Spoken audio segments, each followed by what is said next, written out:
जय गुरु जी। शुक्राना गुरु जी। अनंतम शुक्राना मेरे गुरु जी महाराज का। ओम नमः शिवाय। शिव जी सदा सहाय। ओम नमः शिवाय। गुरु जी सदा सहाय। मेरे गुरु जी महाराज जब ब्लेसिंग्स देते हैं ना, तो इतनी सारी दे देते हैं, इतनी सारी देते हैं। जब उन्हें पता है कि हमारा कल्याण करना ही करना है, तो वो एक ऐसा ज़रिया हमारे लिए निकाल देते हैं, ऐसे रास्ते निकाल देते हैं कि हम उस चीज़ को, उसकी पॉजिटिवनेस को और उनके दी हुई मेहर को समझ नहीं पाते। बहुत मेहर है हमारे मालिक की हम पर कि अगर कुछ ऐसा समय आने वाला है जो कष्ट वाला है या किसी को कोई तकलीफ़ हो सकती है, तो हमारा मालिक हमें पहले ही इतनी ताकत दे देता है कि हम उस सिचुएशन से, उस मुसीबत से या उस समय से लड़ सके, इतना लड़ सके कि हम कभी हार ना माने। और ये उनका सहारा, ये उनकी ताकत हमारे उस समय के लिए होती है कि आपने वो शब्द सुना है कि ओखा समय न देखन कोई। हमारा जो रब है हमें कभी ओखा टाइम देखने ही नहीं देता, और अगर आता भी है तो वो किस तरीके से निकल जाता है हम उसको समझ भी नहीं सकते, और हमें पता लग भी नहीं पाता कि वो किस तरीके से उस ओखे समय को कैसे हमारे से अलग करके हटा के एक साइड कर देता है। ये उसकी मेहर है। मुझे जब मैं सेकंड टाइम डुगरी पे गई थी, तो मुझे बहुत अच्छी तरह से याद है, कुछ बहुत मतलब 5-6 महीने पहले गुरुजी ने मुझे 333 की ब्लेसिंग दी थी। वो 333 क्या था मुझे समझ नहीं आया था, लेकिन जब मैं डुगरी में सेकंड टाइम गई तो उन्होंने मुझे वो चीज़ भी मेरी नज़रों से दिखा दी, मुझे समझा दिया कि तुझे 333 मैंने क्या दिया था। आप इमेजिन करो, मैं भी नहीं सोच सकती थी कि जब मैं डुगरी में पहुंची हूँ, उससे पहले जो हम गुरुद्वारे में रुकते हैं, जो उसमें रूम मिलता है वो 333 नंबर का था। वो रूम नंबर 333 था जिसमें मैं ठहरी थी। और वो जब हम अंदर एंटर किए थे, ऐसा लगा था जैसे कि कोई वो मेडिकल रूम है, उस पे जैसे हॉस्पिटल में बेडशीट्स होती हैं या कुछ होता है, इस तरीके से बिछा हुआ था। शीट्स भी वैसी ही थी, बिल्कुल ऐसा लगा जैसे वहाँ का हॉस्पिटल का रूम हमें दिया गया है। मतलब हमें हेल्थ, इनडायरेक्ट वे में गुरुजी ने हेल्थ बख्शी, और उसके लिए हमें वहाँ भी पहुँचा दिया जहाँ हमारा इलाज होना था। और उस दिन हमें सर्दी तो थी, लेकिन आप यकीन मानो जितने थे ना सबको गर्म पानी मिला, सबको। और गीज़र में इतना तेज़ था, लेकिन उसका फ़्लो गुरुजी ने इतना कर दिया कि सबको मिले, चाहे थोड़ा थोड़ा करके तुम मिक्स करके ले लो, लेकिन मिलेगा सबको। बहुत मतलब एक के बाद एक अचंभे वाली चीज़ें थी, क्योंकि जब मैं फर्स्ट टाइम गई थी डुगरी, तो मुझे बहुत ठंडे पानी में नहाना पड़ा था। और मैंने गुरुजी से कहा था, मैं कहा गुरुजी यहाँ तो बहुत चिल्ड पानी है, हर बार मेरे को ऐसे ही आना पड़ेगा क्या, कि मुझे गर्म पानी नहीं मिला और मेरे को तो बहुत दिक्कत होती है। ऐसा मैं अपने मन में उनसे बात कर रही थी। और सेकंड टाइम जब हम डुगरी गए हैं, उससे ठीक एक हफ्ता पहले मेरे घर का गीज़र ख़राब हो जाता है देखो। और मैं किचन के गीज़र से काम चला रही थी, क्योंकि वो रिपेयर करने वाला नहीं आ रहा था, इलेक्ट्रिशियन। आप इमेजिन करो कि जो मेरा बाथरूम का जो गीज़र ख़राब हुआ ना, वो एक हफ्ता रहा। और हमारे जो ग्रुप जो गया था ना, 7 से 8 संगत गई थी हम मिलके, जो कि मेरे साथ गई थी, मुझे मिला के 7 होंगी अराउंड जो हमारा ग्रुप था। और ये सारी सीक्वेंस मेरे को गुरुजी ने बाद में ही समझाई। और मैं वहाँ गई हूँ और मुझे 333 नंबर का रूम मिला, जो कि ब्लेसिंग मुझे कुछ महीने पहले गुरुजी ने दिखा दी थी कि ये मैंने तुझे ब्लेस किया है। और वो मुझे गुरु चरण में मिली थी 333, कभी फ़ोन में दिख जाती थी। मतलब इस तरीके से वो ब्लेसिंग देते, उनका देने का तरीका ही अलग था। तो जब वहाँ उस रूम के अंदर गई तो बिल्कुल मेडिकल रूम था, और वहाँ पे जितनी हम संगत थी सब नहाए और सबको गर्म पानी मिला। और उसके बाद वहाँ पर मैं जो स्लीपर्स ले गई थी अपने पैरों के, पता नहीं मेरे मन में क्या गुरुजी ने डाला, उन्होंने क्या बोला कि तू इनको यहीं छोड़ दे, किसी के काम आ जाएगी। और मैंने वो स्लीपर्स उसी रूम के अंदर छोड़ दिए कि वहाँ पे काम आ जाएंगी। मेरे मन में ये थॉट था और मैंने वहाँ छोड़ दिए, और सही में जितनी हम संगत थे सब ने उन्हीं स्लीपर्स को यूज़ किया और वहाँ पर वो वहीं पर काम आए। और उसके बाद जब हम वहाँ से आ रहे थे, वहाँ से ये सब हो गए, डुगरी के दर्शन के लिए आ रहे थे, तो मेरे को दिमाग में यही था कि वही 333। मैं कहा गुरुजी जो आप मुझे इतने दिनों से ब्लेसिंग, जो इतने महीने पहले ब्लेसिंग दी थी, और मैं बार बार आपसे पूछती थी क्योंकि मेरा क्वेश्चन होता था गुरुजी से कि गुरुजी 333 नंबर क्या है, 333 नंबर क्या है। और उन्होंने मुझे वहाँ वो रूम नंबर दिखा दिया, वहाँ पे ये सब हो गया। मैं वहाँ पर सब कुछ अलग अलग था। गुरुजी कैसे बचाते हैं मुसीबतों से वो आपको भी पता चल जाएगा। मेरे स्लीपर्स उन्होंने वहाँ छुड़वा दिए कि यहीं छोड़ दे। और मेरे पास जो घर में न्यू स्लीपर्स आके रखे हुए थे, ये मुझे भी याद नहीं था, लेकिन मैं घर आई और जब अलमीरा चेक की तो उसमें थे। तो मैंने कहा वाह गुरुजी आपको पहले ही पता था। आपने मेरे स्लीपर्स भी वहाँ रखवा दिए और मेरे को यहाँ पे दिक्कत भी नहीं होने दी। आप यकीन मानो वो स्लीपर्स न्यू थे और मुझे नहीं पता था कि मेरे हस्बैंड ने मेरे लिए 2 पेयर शूज़ पहले ही ऑनलाइन ऑर्डर कर दिए थे कि आएंगे तो यूज़ कर लेना। तो मेरे मन में ये था, पता नहीं पहले इतने सारे थे फुटवियर, तो मैं उन स्लीपर्स को डाल के वहीं पे बाहर बैठी, डुगरी से आने के बाद पहन के, वहाँ गुरुजी का स्वरूप है ना, वहीं पे हम ड्राइंग रूम में वहीं सारे बैठे हुए थे। तो मैं बात कर रही थी, तो मैं कहने लगी गुरुजी मेरे पास ऑलरेडी इतने सारे 2-2 क्यों मंगवा दिए, ये स्लीपर ही बहुत है मेरे लिए, तो जो मैंने पहने हैं अभी न्यू निकाले हैं, ये तो मैंने पहले पहने भी नहीं थे।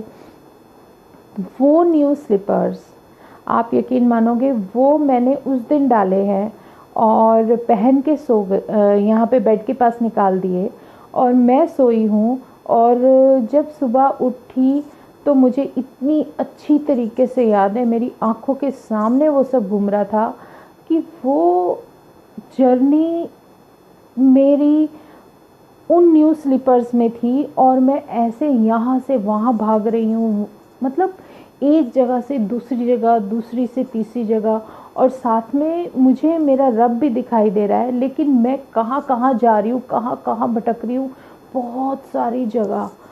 और इमेजिन कि मैं उस चीज़ को कर नहीं पा रही थी, कि डाइजेस्ट नहीं कर पा रही थी कि यार मैं कहाँ कहाँ, मैं उठते ये सोच रही हूँ मैं कहाँ कहाँ घूम के आई हूँ, गुरुजी मुझे कहाँ कहाँ लेकर गए हो। मेरी जर्नी का मतलब होता है ना कि कुछ चीज़ें पूरी होने से पहले बहुत तकलीफ़ देती हैं।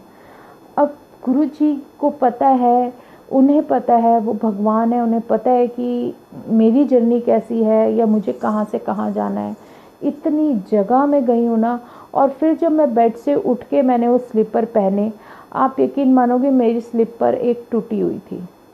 मतलब मैं रात को हस्बैंड से ये कह रही थी, मैं कहा न्यू स्लीपर्स तो ऑलरेडी थे, ये और क्यों मंगवा के दे दिए, कब मैं पहनूंगी, ये रखे रहेंगे।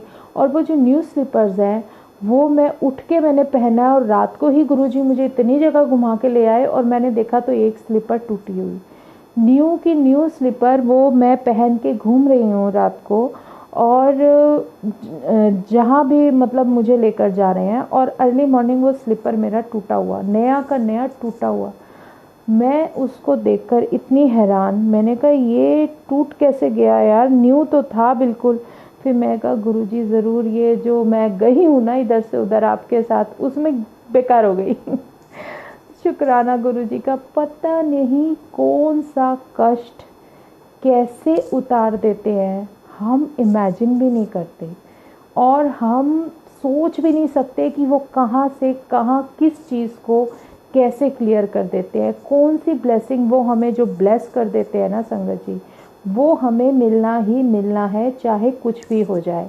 वो हमारे रब का दिया हुआ एक ऐसा तोहफा है जो हमेशा हमारे साथ रहता है, एक कवच बन के रहता है। वो इतनी ताकत दे देते हैं कि उन्हें पता है कि इसका आगे ये कष्ट आना है, तो वो हमें पहले से ही कहते हैं ना कि ठोक पीट के तैयार कर देते हैं कि अब ये आएगा तो ये झेल जाएगा। जैसे हम बोटिंग करते वक्त पूरा बॉडी कवर कर लेते हैं ना, कि अगर गिर भी गए तो हम तैर के निकल जाएंगे, तो वो हिसाब हमारे गुरुजी महाराज का है। वो हमें हर तरीके से तैयार कर देते हैं। उन्हें पता है कहाँ इसको किस चीज़ की ज़रूरत पड़नी है। वो मैं इसको पहले से ही इतना ताकतवर कर दूंगा कि इसको कुछ हो ही नहीं सकता।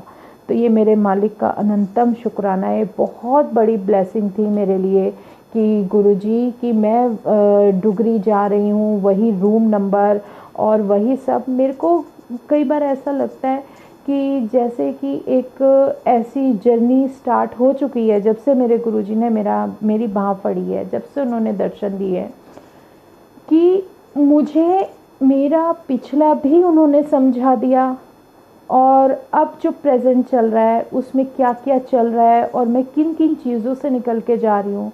और मैं अपने रब से जो बार बार बोलती हूँ कि मुझे तुम चाहिए और मुझे मुक्ति चाहिए और मुझे ये जर्नी पूरी करा देना।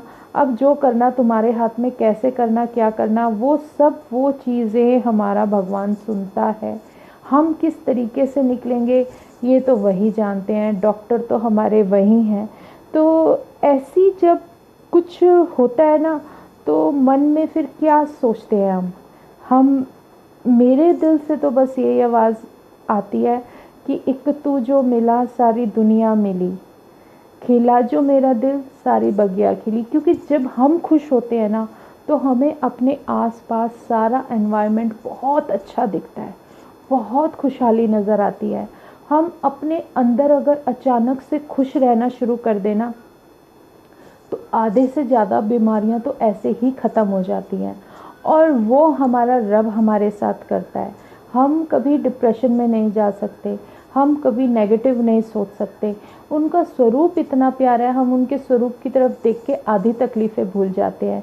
लेकिन ये सब तभी हो सकता है जब हम उनसे जुड़े हुए होते हैं। और उनसे जुड़ने का मतलब है कि आप अपने आप को उनकी तरफ मोड़ दो। सब कुछ जब हम उस रब पे छोड़ देते हैं ना, तो वो एक अलग ही हमें एक ऐसा किनारे पे ले जाने के लिए हाथ दे देते हैं कि अब कुछ भी हो जाए, जितने मर्जी आंधी तूफान मुश्किलें आए, हमें निकलना ही निकलना है। ये मेरे महाराज की बहुत बड़ी ब्लेसिंग है। वरना मैं क्या, हमारी औकात क्या, हम क्या सोच सकते हैं। हमारे हाथ में कुछ है? कुछ भी नहीं है। आज है कल नहीं है। आज क्या हो रहा है, कल क्या होने वाला है, क्या हमारे साथ होगा, क्या बीतेगा, ये तो भगवान ही जानते हैं ना, हम थोड़ी ना जानते हैं। अब वो जो हमारा भगवान हमारे पास बैठा है उसे तो सब कुछ पता है, उसने तो करना ही करना है। उसे पता है कि इसका तो कुछ कल्याण होना नहीं, मैं ही हूँ सब कुछ, तो मेरे ऊपर सारी जिम्मेदारी इसकी है, तो मुझे करनी है। हम तो उनके उसमें लेटे हुए हैं कि करो गुरुजी क्या करोगे। तो इसके बाद मेरा जो मौका मिला, जो मुझे गुरुजी ने दर्शन के लिए बुलाया, वो बड़े मंदिर बुलाया और वो महाशिवरात्रि पे अचानक से उन्होंने मुझे बुला लिया।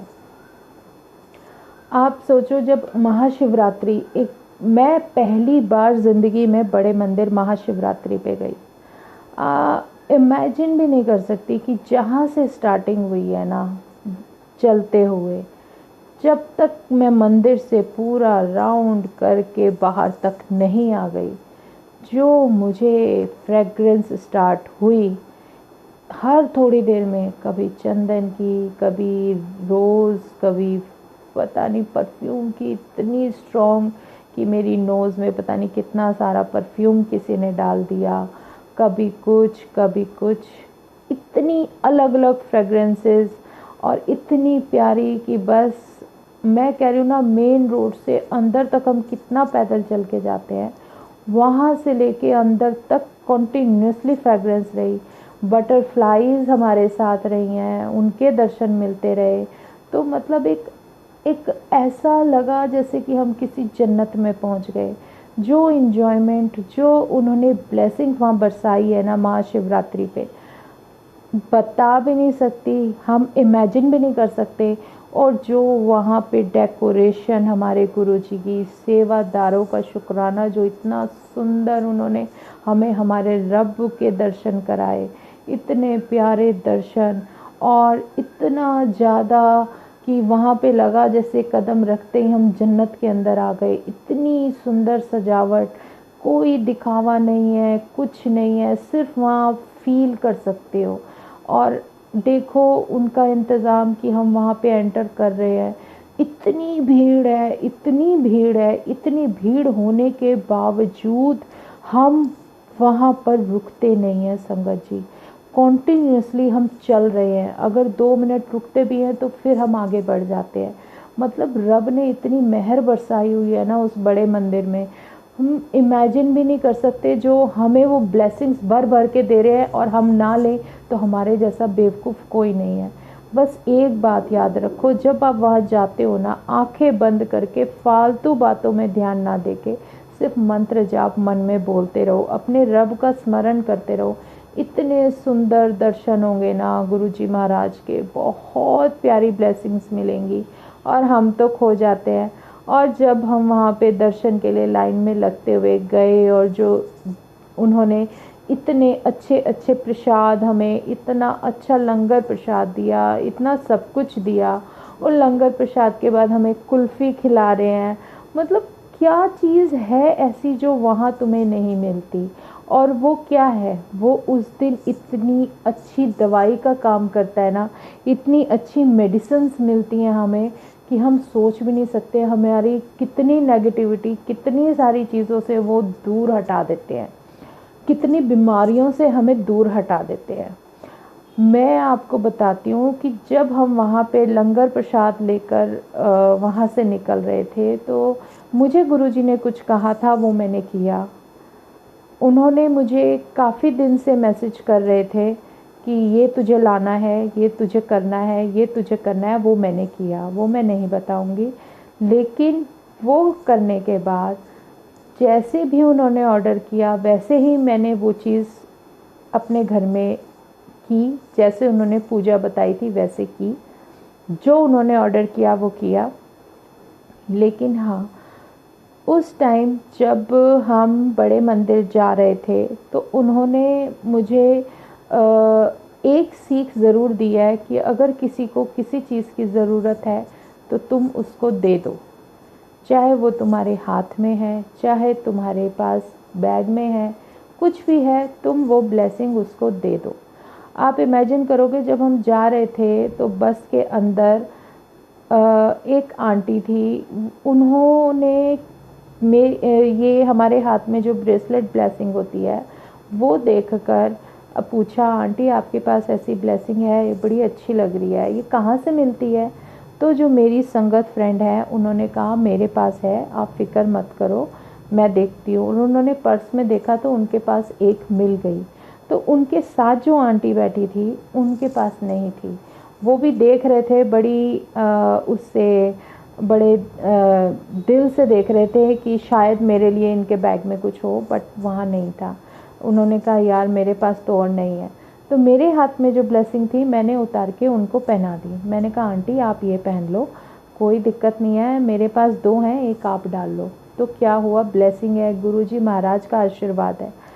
और आप इमेजिन करो कि वो आंटी, उनके फेस पे जो खुशी थी ना, जो एक्सप्रेशन था, वो आप सोच कर भी नहीं इमेजिन कर सकते कि वो कितना खुश हुई और उन्होंने कितना मुझे थैंक यू बोला।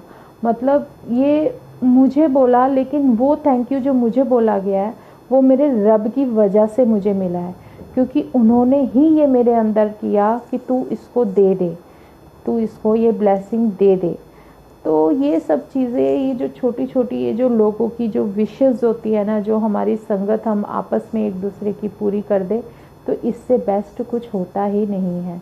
ऐसे ही डुगरी का ही मेरे को एक सत्संग गुरुजी याद दिला रहे हैं, जो डुगरी में मेरे साथ एक संगत सेकंड टाइम मुझे मिली, बाय चांस हम लोग मिले दोनों। वो आंटी वहाँ पे मॉर्निंग में जब हम लाइन में लगे हुए थे ना, तो उस टाइम वो सीधा भागते हुए आए। मेरे हाथ में एक ब्लेसिंग थी गुरुजी की, जो मुझे सत्संग के बाद मिली थी। तो वो कहने लगे ये बहुत सुंदर कलर की ब्लेसिंग है जो आपने ब्रेसलेट डाला है, मैं इसके लिए कब से तरस रही हूँ, पर मैं आपको नहीं बोल रही कि आप मुझे दे दो, लेकिन ये बहुत सुंदर ब्लेसिंग है। वो स्पेशली 2 मिनट तक मेरे पास खड़ी रही, फिर वापस जाके अपने अपने ग्रुप में अपनी संगत के पास चले गए। तो मुझे सडनली कुछ सोचने का मौका नहीं मिला, पर एक कहीं ना कहीं मेरे मन में था कि यार सत्संग से मिला है, मैं कैसे दे दूँ। लेकिन जब गुरुजी के दर्शन करके और जो मुझे उन्होंने इतना सारा ब्लेस कर दिया ना, मेरे मन के सारे पर्दे खुल गए, सब खत्म हो गया। और आते वक्त, रिटर्न के वक्त मैं जब बस में बैठी थी तो वो आंटी अपने फ़ोन पे बात कर रही थी। उसके मन में कहीं ना कहीं था कि वो मेरा फेवरेट कलर है, उन आंटी ने पहना है, क्या वो मुझे दे देंगे, क्या वो मुझे दे देंगे। लेकिन मैं नहीं सोच सकती, मुझे नहीं पता उनकी फीलिंग्स का, लेकिन उनकी फीलिंग्स वो भगवान जानता है। पता नहीं क्या चक्कर था, क्या नहीं था। फिर मेरे मन में गुरुजी ऐसी बात कर रहे थे, दे दे तू एनू की फ़र्क पैंदा है, मैं तो तेरे नाल आना, तू क्यों फिक्र करती है। और मेरे मन में ऐसे ऐसे बोलने लगे गुरुजी, और मैंने वो उतार के उनके हाथ में पहना दिया। मैंने कहा ये लो आंटी, आपको ये बहुत पसंद था ना, ये लो, आपकी एक बेस्ट जो आपकी इच्छा थी वो गुरुजी ने पूरी कर दी। और उनके हाथ में देते ही वो आंटी 3 से 5 मिनट तक तो मेरे ख्याल से अपना रोना ही नहीं बंद कर पाई। कि और उनको देख के इस तरीके से आप ये सोचो कि मेरे मन पे क्या हुआ। मैं कहा गुरुजी आपने कितनी बड़ी विश पूरी करा दी इसकी। मेरे लिए क्या था, मेरे लिए सिर्फ एक ऐसा था कि भाई चलो कोई बात नहीं, मैं दे देती हूँ उनको। मेरे मन में आपने एक देने का भाव कर दिया, और उसको एक इतनी बड़ी चीज़ लगी कि उसकी पता नहीं कितनी बड़ी विश पूरी हो गई, और वो इतना खुश, और वो कितनी देर तक रोती रही उसको, कह रही मुझे विश्वास ही नहीं हो रहा कि आप मुझे ये दे दोगे। मतलब वो इमेजिन नहीं कर सकती थी कि मैं उसे दे दूँगी, क्योंकि वो मेरा भी मुझे बहुत प्यारा था। पर उस रब की मेहर है ना, उन्होंने जब बोल दिया तो बोल दिया। फिर मैं ये नहीं देखती मेरी कितनी प्यारी चीज़ है, क्योंकि उन्होंने मुझे यही समझाया है कि तू चीज़ों से प्यार मत कर, चीज़ों से प्यार मत कर। चीज़ें आती जाती रहेंगी जीवन में, जीवन में चीज़ें आती जाती रहेंगी, लेकिन जो इंसान है ना वो ज़्यादा इम्पोर्टेंस रखता है। जो हम एक दूसरे की कदर करते हैं ना वो ज़्यादा इम्पोर्टेंट है। चीज़ों पे मत फोकस कर। अगर किसी को कुछ देना पड़ रहा है तो दे दो, तुम देने वाले बनो। और सच में ये सच्चाई है संगत जी। मैं हमेशा जब भी रब से मांगती हूँ मैं यही बोलती हूँ कि रब मुझे तेरे अलावा किसी के आगे हाथ ना फैलाना पड़े। मुझे तू देगा जो भी देगा, मुझे मेरे साथ जब तू है तो मुझे किसी चीज़ की कोई ज़रूरत ही नहीं है। और सच में वो ब्लेसिंग गुरुजी दिलवाते रहते हैं। कभी उन्होंने मेरे हाथ में, मैं कह रही हूँ जितने ब्रेसलेट्स आए हैं ना, सारे किसी ना किसी को दिलवा दिया, अब तू ये इसको दे दे, हाँ दे दे बेचारे, इसको दे दे, इसके पास नहीं है। मतलब ऐसे अंदर से कॉल कर देते हैं और मैं देती रहती हूँ, देती रहती हूँ। अब जाके टिके हैं 2-3, अब इनका भी कोई भरोसा नहीं, गुरुजी कब ऑर्डर, कब हुक्म कर देंगे मुझे कि ये तू इसको दे दे। तो ये उसकी मेहर है, जैसे वो कहे। तो उन्होंने एक चीज़ तो सिखाई है कि सोनिया, सुंदरता वो नहीं होती जो तुम देख के उसको मोहित हो जाते हो। कि कुछ चीज़ें ऐसी होती हैं जो सिर्फ दूर से सुंदर दिखती हैं, लेकिन तुम्हारे लिए अच्छी नहीं होती। तुम्हारा जीवन जो सुंदर बनाए वही असली सुंदरता है। ऐसी चीज़ें वो मुझे धीरे धीरे सिखा रहे हैं, ऐसी बातें सिखा रहे हैं कि उनका ये बताना, एक दिन उन्होंने ये सेम मुझे बोलकर बताया कि सुंदरता वो नहीं जिसको देखकर तू मोहित हो जाए, जिस पे तेरा दिल आ जाए। सुंदरता वो है जो तेरा जीवन सुंदर बनाए, जो तुम्हारी लाइफ में आके तुम्हारे लाइफ को ब्यूटीफुल बना दे। उससे बेस्ट कुछ नहीं है।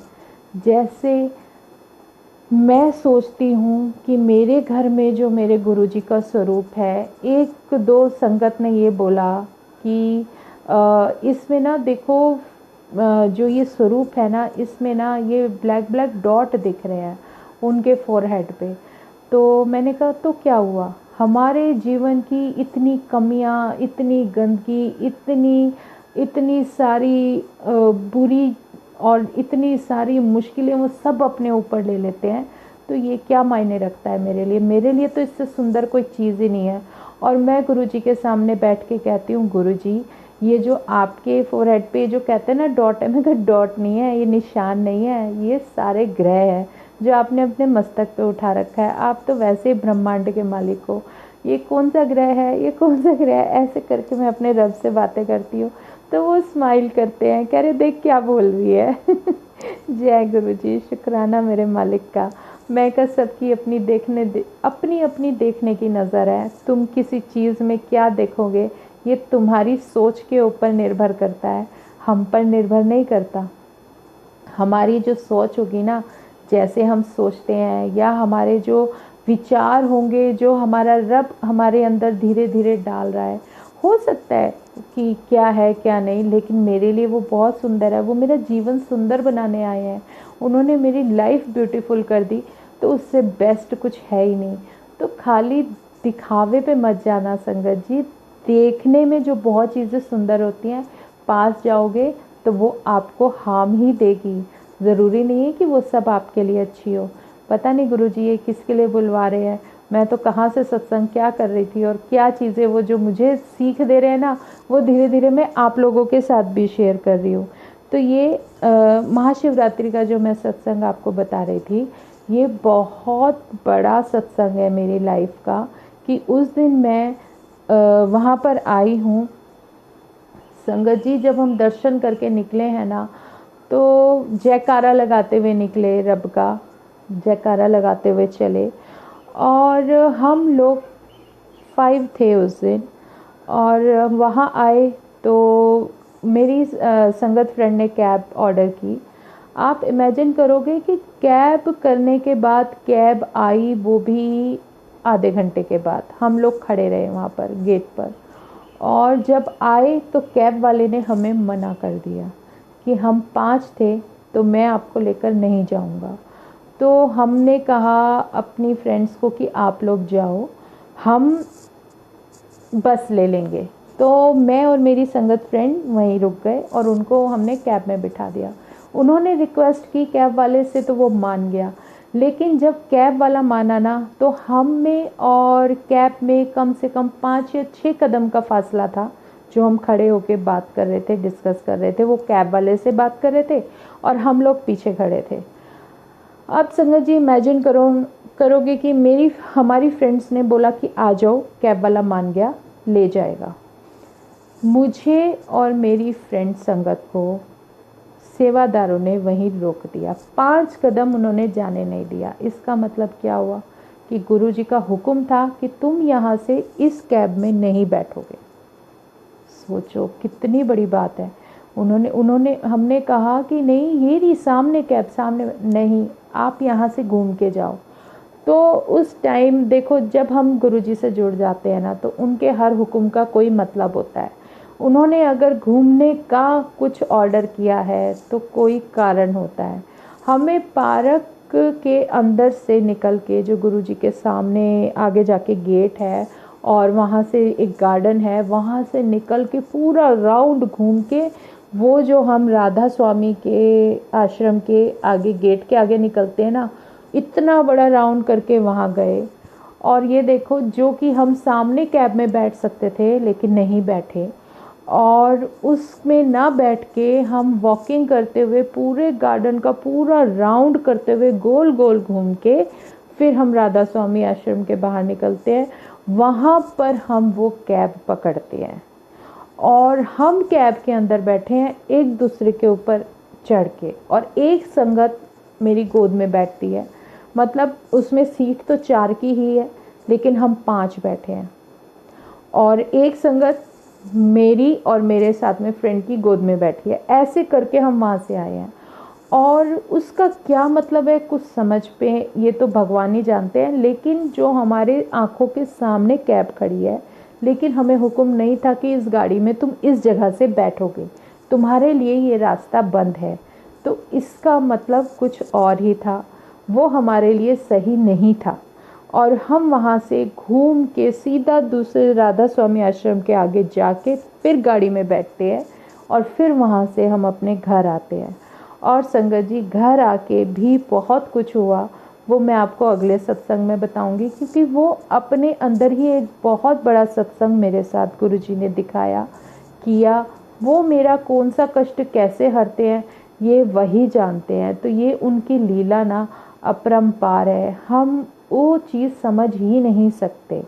तो हमारे महाराज इतने कृपालु हैं। हे गुरुजी, हे मेरे रब, जितना तुम हमें प्यार करते हो उतना ही हम तुमसे करते हैं। लेकिन जो समझ गए तो बहुत अच्छी बात है, लेकिन जो नहीं समझे तो उन अनजान लोगों को भी अपनी पहचान करा देना। तू तो महाशिव है। हमारे गुरु परिवार पर अपनी कृपा ऐसे ही बरसाते रहना। जय गुरु जी, शुक्राना गुरु जी, अनंतम शुक्राना मेरे मालिक का। ओम नमः शिवाय, शिव जी सदा सहाय। ओम नमः शिवाय, गुरु जी सदा सहाय। जय गुरु जी।